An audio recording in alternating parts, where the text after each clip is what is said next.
Hi friends, Amit live maker YouTube channel पे आप लोगों का स्वागत है। देखिए दोस्तों, आज के सेशन में हम लोग करने वाले हैं फ्रेंड्स 22 अप्रैल 2025 का करंट अफेयर्स। दोस्तों आज का करंट अफेयर्स करने वाले दोस्तों। और देखिए फ्रेंड्स, अगर वीडियो आप लोगों को पसंद आएगा दोस्तों तो वीडियो को एक लाइक आप लोग जरूर कर दीजिएगा। तो देखिए दोस्तों, यह सेशन आपके शिक्षक भर्ती 4.0, 5.0 और विभिन्न परीक्षा जो भी आगामी परीक्षा होने वाले फ्रेंड्स सारे एग्जाम के लिए दोस्तों यह सेशन महत्वपूर्ण रहने वाला है। देखिए फ्रेंड्स, हम लोग अपने सेशन को स्टार्ट करते हैं दोस्तों। आज का फर्स्ट क्वेश्चन है फ्रेंड्स, भारत ने अफ्रीका के सबसे बड़े टेक और स्टार्टअप इवेंट गीटेक्स अफ्रीका 2025 में हिस्सा लिया।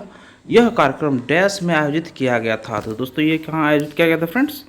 ये मोरक्को में आयोजित किया गया था दोस्तों, मोरक्को में। ऑप्शन नंबर बी दोस्तों ये सही है, मोरक्को में ये किया गया था दोस्तों।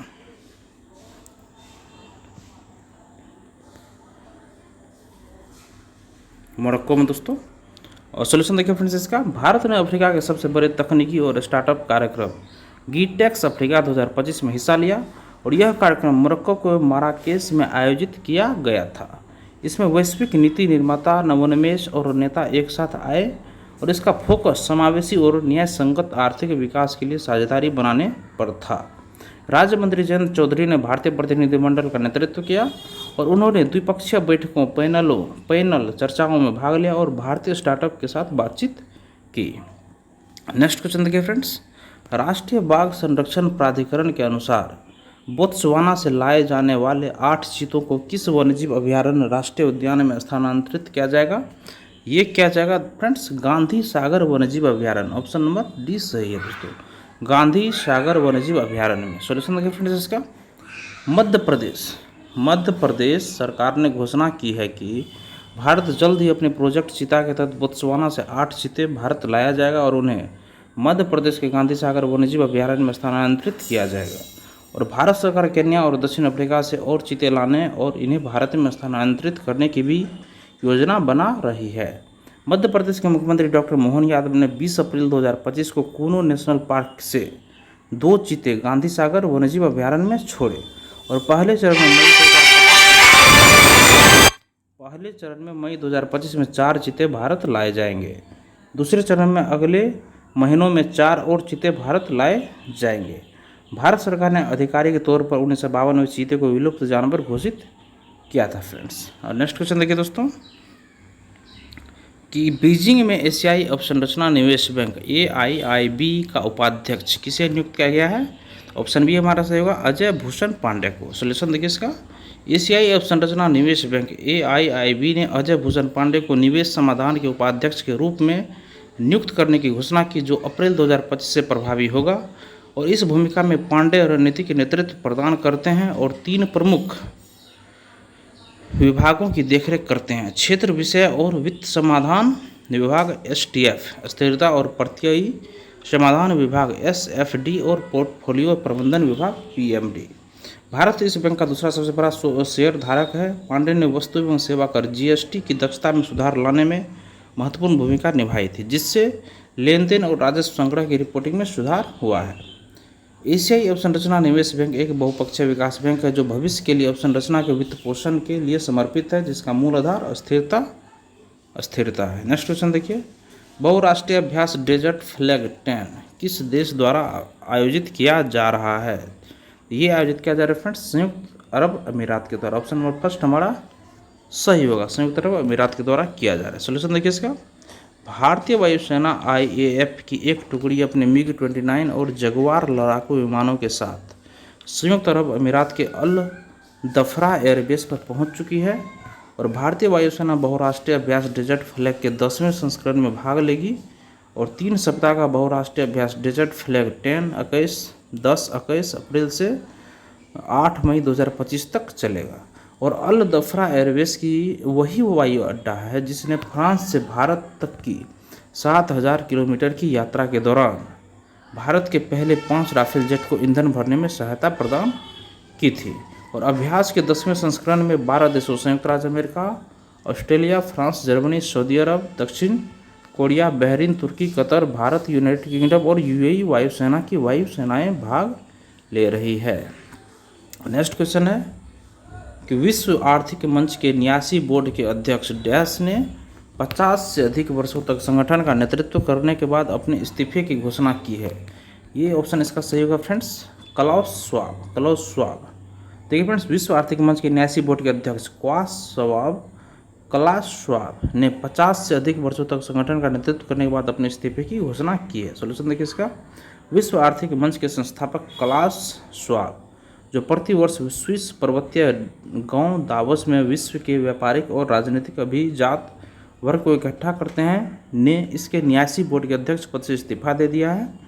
और 20 अप्रैल को एक असाधारण बैठक के दौरान ट्रस्टी बोर्ड ने श्वाब का इस्तीफा स्वीकार कर लिया और उपाध्यक्ष पीटर ब्रेबेक लेटमेथ अंतरिम अध्यक्ष बनेंगे। इसके साथ ही बोर्ड द्वारा एक सर्च कमेटी का गठन किया गया, जिसके तहत नए चेयरमैन की तलाश की जाएगी। और वर्ल्ड इकोनॉमिक फोरम को विश्व आर्थिक मंच भी कहा जाता है। ये एक स्वतंत्र संगठित संस्था है। इसका काम विश्व की स्थिति को बेहतर बनाना है। ये दुनिया के अलग अलग सोसाइटी जैसे बिजनेस, राजनीतिक, अकादमी और अन्य नेताओं और ज्ञानियों को साथ में लाकर विश्व को बेहतर बनाना है। नेक्स्ट क्वेश्चन देखिए, भारत के पहले उपग्रह आर्यभट्ट ने 50 वर्ष कब पूरे किए हैं? ऑप्शन हमारा सी सही होगा फ्रेंड्स, 19 अप्रैल 2025 को ये अपना 50 वर्ष पूरा किया है।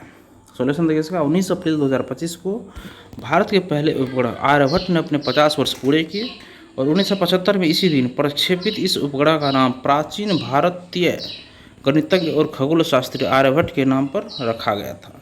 इसरो द्वारा निर्मित इस उपग्रह को यूएसएसआर की सहायता से कपुस्टिन यार से प्रक्षेपित किया गया था और आर्यभट्ट के परियोजना निदेशक उडुपी रामचंद्र राव, जिनका 2017 में निधन हो गया, ने इसमें अहम भूमिका निभाई थी। इस उपग्रह का उद्देश्य सौर भौतिकी, एरोनॉमी और एक्सरे खगोल विज्ञान सहित क्षेत्रों का पता लगाना था और आर्यभट्ट को 26 पक्षीय बहुफलक के रूप में डिजाइन किया गया था, जिसका व्यास 1.4 मीटर और वजन 360 किलोग्राम था। अपने सफल प्रक्षेपण के साथ भारत कक्षा में उपग्रह भेजने वाला दुनिया का 11वां देश बन गया है। नेक्स्ट क्वेश्चन है दोस्तों कि भारत के 23वें विधि आयोग का अध्यक्ष किसे नियुक्त किया गया दोस्तों? ऑप्शन हमारा इसमें ए सही होगा, न्यायमूर्ति दिनेश माहेश्वरी को। न्यायमूर्ति दिनेश माहेश्वरी को। सॉल्यूशन देखिए इसका, सर्वोच्च न्यायालय के पूर्व न्यायाधीश न्यायमूर्ति दिनेश माहेश्वरी को भारत के 23वें विधि आयोग का अध्यक्ष नियुक्त किया गया है और उन्होंने 15 अप्रैल को कार्यभार संभाला और उनका कार्यकाल 30 अगस्त 2027 तक रहेगा। अधिवक्ता हितेश जैन और प्रोफेसर डीपी वर्मा विधि संकाय बीएचयू आयोग के अन्य सदस्य हैं और आमतौर पर प्रत्येक आयोग का गठन 3 वर्ष की अवधि के लिए किया जाता है और 23वां विधि आयोग 1 सितंबर 2024 को औपचारिक रूप से गठित किया गया था, जिसका कार्यकाल 31 अगस्त 2027 तक रहेगा। यह आयोग कुल 7 सदस्यों से मिलकर बना है, जिनमें शामिल है एक अध्यक्ष न्यायमूर्ति सेवानिवृत्त दिनेश माहेश्वरी और 4 पूर्णकालिक सदस्य, जिनमें वकील हितेश जैन और शैक्षणिक विशेषज्ञ पी वर्मा, जो 22वें आयोग का भी हिस्सा थे, शामिल है। 2 पदेन सदस्य जो विधिक कार्य विभाग और विधायी विभाग से नामित किए गए हैं। देखिए याद रखिएगा, 23वें विधि आयोग के अध्यक्ष किसे नियुक्त किया गया फ्रेंड्स? न्यायमूर्ति दिनेश माहेश्वरी को। नेक्स्ट क्वेश्चन है कि पोप फ्रांसिस, जिनका हाल ही में निधन हो गया, किस देश के थे? दोस्तों ये अर्जेंटीना के थे दोस्तों। ऑप्शन नंबर 20 सही है। सोल्यूशन देखिए इसका, वेटिकन ने 21 अप्रैल 2025 को पोप फ्रांसिस की मृत्यु की घोषणा की है और वे 88 वर्ष के थे और हाल ही में निमोनिया से गंभीर रूप से पीड़ित थे। और सोल्यूशन है फ्रेंड्स, पोप फ्रांसिस रोमन कैथोलिकों के नेता के रूप में चुने जाने वाले बने लैटिन अमेरिकी कार्डिनल थे और अर्जेंटीना के कार्डिनल बोर्गोग्लियो को 2023 में पोप चुना गया और उन्होंने पोप फ्रांसिस का नाम अपना लिया और उन्हें इस पद के लिए चुना गया था जब पिछले पोप बेनेडिक्ट 16वां ने 2013 में स्वेच्छा से सेवानिवृत्त हो गए थे और पोप बेनेडिक्ट 16वां 600 वर्षों में सेवानिवृत्त होने वाले पहले पोप थे। और आमतौर पर एक व्यक्ति को जीवन भर के लिए पोप के रूप में चुना जाता है और पोप, जिसका ग्रीक में अर्थ है पिता है, रोम के बिशप और रोमन कैथोलिक चर्च के नेता को दी जाने वाली उपाधि है। नेक्स्ट क्वेश्चन देखिए कि राष्ट्रीय सिविल सेवा दिवस प्रतिवर्ष कब मनाया जाता है दोस्तों? तो ये मनाया जाता है, ऑप्शन नंबर इसका फर्स्ट सही है दोस्तों, 21 अप्रैल को राष्ट्रीय सिविल सेवा दिवस प्रतिवर्ष मनाया जाता है। सोल्यूशन देखिए इसका, प्रधानमंत्री ने 17वें राष्ट्रीय सिविल सेवा दिवस 21 अप्रैल 2025 के अवसर पर सिविल सेवकों को संबोधित किया और लोक प्रशासन में उत्कृष्टता के लिए प्रधानमंत्री पुरस्कार से सम्मानित किया। और राष्ट्रीय सिविल सेवा दिवस पर सिविल सेवाओं में महिलाओं के ऐतिहासिक प्रतिनिधित्व पर प्रकाश डाला गया, जिसमें वर्ष 2023 भारतीय प्रशासनिक सेवा IAS बैच की 41% 74 महिला अधिकारी शामिल थे। और राष्ट्रीय सिविल सेवा दिवस यह प्रत्येक वर्ष 21 अप्रैल को सिविल सेवकों के समर्पण का सम्मान करने के लिए मनाया जाता है। पहली बार वर्ष 2006 में मनाया गया। यह दिवस दिल्ली के मेटकॉप हाउस में प्रशासनिक सेवा के अधिकारियों के परिवीक्षार्थियों को सरदार वल्लभ भाई पटेल के संबोधन की याद में मनाया जाता है, जहां उन्होंने 21 अप्रैल 1947 को सिविल सेवकों को स्टील फ्रेम ऑफ इंडिया कहा था। नेक्स्ट क्वेश्चन देखिए दोस्तों, 10 नंबर क्वेश्चन है, किस देश के राष्ट्रीय केंद्रीय ब्यूरो ने इंटरपोल से 12 व्यक्तियों के लिए रेड नोटिस जारी करने का अनुरोध किया? तो ऑप्शन इसका सही होगा B number option, Bangladesh. Solution देखिए इसका, बांग्लादेश के राष्ट्रीय केंद्रीय ब्यूरो ने इंटरपोल से 12 व्यक्तियों के लिए रेड नोटिस जारी करने का अनुरोध किया है, और इसमें पूर्व प्रधानमंत्री शेख हसीना भी शामिल है। और इस अनुरोध में पूर्व परिवहन मंत्री ओबैदुल कादर और पूर्व गृह मंत्री असदुज्जमा खान भी शामिल है। पुलिस मुख्यालय में मीडिया के सहायक महानिरीक्षक इनामुल हक सागर ने अनुरोध की पुष्टि की, और उन्होंने बताया कि इस तरह के अनुरोध न्यायालयों, अभियोजकों का जांच एजेंसियों की अपील के बाद किए जाते हैं। रेड नोटिस दुनिया भर के कानून प्रवर्तन से अनुरोध है कि वे किसी व्यक्ति को प्रत्यर्पण, आत्मसमर्पण या अन्य कानूनी कार्रवाई का इंतजार करते समय खोजे और हिरासत में ले। और सॉल्यूशन देखिए फ्रेंड्स इसका, कि बांग्लादेश के राष्ट्रीय केंद्रीय ब्यूरो ने इंटरपोल से 12 व्यक्तियों के लिए रेड नोटिस जारी करने का अनुरोध किया है, और इसमें पूर्व प्रधानमंत्री शेख हसीना भी शामिल है। इस अनुरोध में पूर्व परिवहन मंत्री ओबैदुल कादर और पूर्व गृह मंत्री असदुज्जमा खान भी शामिल है। पुलिस मुख्यालय में मीडिया के सहायक महानिरीक्षक इनामुल हक सागर ने अनुरोध की पुष्टि की। उन्होंने बताया कि इस तरह के अनुरोध न्यायालयों, अभियोजकों या जांच एजेंसियों की अपील के बाद किए जाते हैं। और रेड नोटिस है फ्रेंड्स, रेड नोटिस दुनिया भर के कानून प्रवर्तन से अनुरोध है कि वे किसी व्यक्ति को प्रत्यर्पण, आत्मसमर्पण या अन्य कानूनी कार्रवाई का इंतजार करते समय खोजें और हिरासत में लें। नेक्स्ट क्वेश्चन देखिए दोस्तों, अमेरिकी सुप्रीम कोर्ट ने ट्रंप प्रशासन द्वारा डैश के प्रवासियों को निर्वासित करने के लिए एक पुराने कानून के उपयोग को अस्थायी रूप से रोक दिया है। ये ऑप्शन हमारा डी से होगा, वेनेजुएला। देखिए दोस्तों, अमेरिकी सुप्रीम कोर्ट ने ट्रंप प्रशासन द्वारा वेनेजुएला के प्रवासियों को निर्वासित करने के लिए एक पुराने कानून के उपयोग को अस्थायी रूप से रोक दिया है। सॉल्यूशन देखिए इसका, अमेरिकी सुप्रीम कोर्ट ने ट्रंप प्रशासन द्वारा वेनेजुएला के प्रवासियों को निर्वासित करने के लिए पुराने कानून के उपयोग को अस्थायी रूप से रोक दिया है, और यह कानून अदालती सुनवाई के बिना निर्वासन की अनुमति देता है। और यह 1798 का विदेशी शत्रु अधिनियम था, जो द्वितीय विश्व युद्ध के बाद से इस्तेमाल नहीं किया गया था।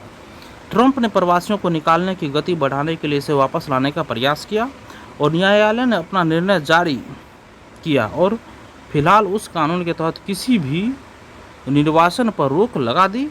और न्यायमूर्ति सैमुअल एलिटो ने निर्णय से असहमति जताई। उन्होंने कहा कि न्यायालय ने दोनों पक्षों की सुनवाई न करके अनुचित तरीके से काम किया है। और नेक्स्ट क्वेश्चन देखिए फ्रेंड्स, नेक्स्ट क्वेश्चन हम लोग का है कि इसरो ने PSLV के चौथे चरण के लिए स्थानीय रूप से निर्मित नोजल डायवर्जेंट विकसित किया है। इसके बारे में कौन सा कथन सही है दोस्तों? देखिए फ्रेंड्स, इसका ऑप्शन नंबर हमारा सी सही होगा। देखिए 1 और 2 दोनों सही है दोस्तों। फर्स्ट है, इसमें स्टेलाइट नामक सामग्री का उपयोग किया जाता है, जो पहले आयातित कोलम्बियम की जगह लेती है। और स्टेलाइट एक कोबाल्ट आधारित मिश्र धातु है, जिसमें क्रोमियम, निकल, टंगस्टन और आयरन शामिल है दोस्तों। सॉल्यूशन देखिए इसका, इसरो ने PSLV के चौथे चरण के लिए स्थानीय रूप से निर्मित नोजल डायवर्जेंट विकसित किया है, और इसमें स्टेलाइट नामक पदार्थ का उपयोग किया गया है, जो पहले आयातित कोलम्बियम की जगह लेता है। और स्टेलाइट एक कोबाल्ट आधारित मिश्र धातु है, जिसमें क्रोमियम, निकल, टंगस्टन और लोहा शामिल है। नया नोजल 11 से 50 डिग्री सेल्सियस तक के अत्यधिक उच्च तापमान को झेल सकता है।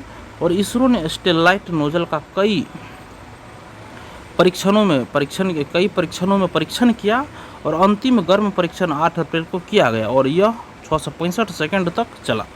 यह परीक्षण तमिलनाडु के महेंद्रगिरी में इसरो प्रोपल्सन कॉम्प्लेक्स में सफलतापूर्वक किया गया। और नेक्स्ट क्वेश्चन देखिए दोस्तों, अब देखिए क्वेश्चन हमारा खत्म हो चुका है फ्रेंड्स। अब एक बार हम सारे क्वेश्चन को एक बार ब्रीफ में देख लेते हैं ना। फर्स्ट क्वेश्चन देखिए दोस्तों, फर्स्ट क्वेश्चन है भारत ने अफ्रीका के सबसे बड़े टेक और स्टार्टअप इवेंट गीटेक्स अफ्रीका 2025 में हिस्सा लिया। यह कार्यक्रम मोरक्को में आयोजित किया गया था दोस्तों, यह कार्यक्रम मोरक्को में आयोजित किया गया था। नेक्स्ट क्वेश्चन देखिए, राष्ट्रीय बाघ संरक्षण प्राधिकरण के अनुसार बोत्सवाना से लाए जाने वाले 8 चीतों को किस वन्यजीव अभयारण्य राष्ट्रीय उद्यान में स्थानांतरित किया जाएगा दोस्तों? तो गांधी सागर वन्यजीव अभयारण्य में किया जाएगा। नेक्स्ट क्वेश्चन देखिए, बीजिंग में एशियाई अवसंरचना निवेश बैंक का उपाध्यक्ष किसे नियुक्त किया गया है? तो अजय भूषण पांडे को नियुक्त किया गया दोस्तों। नेक्स्ट क्वेश्चन देखिए, बहुराष्ट्रीय अभ्यास डेजर्ट फ्लैग 10 किस देश द्वारा आयोजित किया जा रहा है दोस्तों? तो संयुक्त अरब अमीरात के द्वारा आयोजित किया जा रहा है। और नेक्स्ट क्वेश्चन है, विश्व आर्थिक मंच के न्यासी बोर्ड के अध्यक्ष डैश, तो दोस्तों क्लास श्वाब ने 50 से अधिक वर्षों तक संगठन का नेतृत्व करने के बाद अपने इस्तीफे की घोषणा की है दोस्तों। और नेक्स्ट क्वेश्चन देखिए फ्रेंड्स, नेक्स्ट क्वेश्चन है, भारत के पहले उपग्रह आर्यभट्ट ने 50 वर्ष कब पूरे किए हैं? तो ये 19 अप्रैल को 50 वर्ष पूरे कर लिए हैं। और नेक्स्ट क्वेश्चन है, भारत के 23वें विधि आयोग का अध्यक्ष किसे नियुक्त किया गया दोस्तों? तो न्यायमूर्ति दिनेश माहेश्वरी को नियुक्त किया गया है। नेक्स्ट क्वेश्चन देखिए, पोप फ्रांसिस जिनका हाल ही में निधन हो गया किस देश के थे दोस्तों? तो वो अर्जेंटीना के थे दोस्तों। नेक्स्ट क्वेश्चन देखिए, राष्ट्रीय सिविल सेवा दिवस प्रतिवर्ष कब मनाया जाता है दोस्तों? ये 21 अप्रैल को मनाया जाता है। नेक्स्ट क्वेश्चन देखिए, किस देश के राष्ट्रीय केंद्रीय ब्यूरो ने इंटरपोल से 12 व्यक्तियों के लिए रेड नोटिस जारी करने का अनुरोध किया है? ये बांग्लादेश के साथ। नेक्स्ट क्वेश्चन देखिए, अमेरिकी सुप्रीम कोर्ट ने ट्रंप प्रशासन द्वारा डैश के प्रवासियों को निर्वासित करने के लिए एक पुराने कानून के उपयोग को अस्थायी रूप से रोक दिया है। ये वेनेजुएला है दोस्तों। नेक्स्ट क्वेश्चन देखिए, और ये हमारे सेशन का आखिरी क्वेश्चन है कि डैश ने पीएसएलवी के चौथे चरण के लिए स्थानीय रूप से निर्मित नोजल डाइवर्जेंट विकसित किया दोस्तों? तो ये इसरो ने किया दोस्तों। और इसी के साथ देखिए फ्रेंड्स, हमारा सेशन यहीं पे खत्म होता है। सेशन अगर आप लोगों को पसंद आए फ्रेंड्स तो सेशन को एक लाइक जरूर कर दीजिएगा और किसी एक ग्रुप में इस वीडियो को शेयर जरूर कर दीजिएगा। धन्यवाद दोस्तों सेशन देखने के लिए। आपका दिन शुभ हो।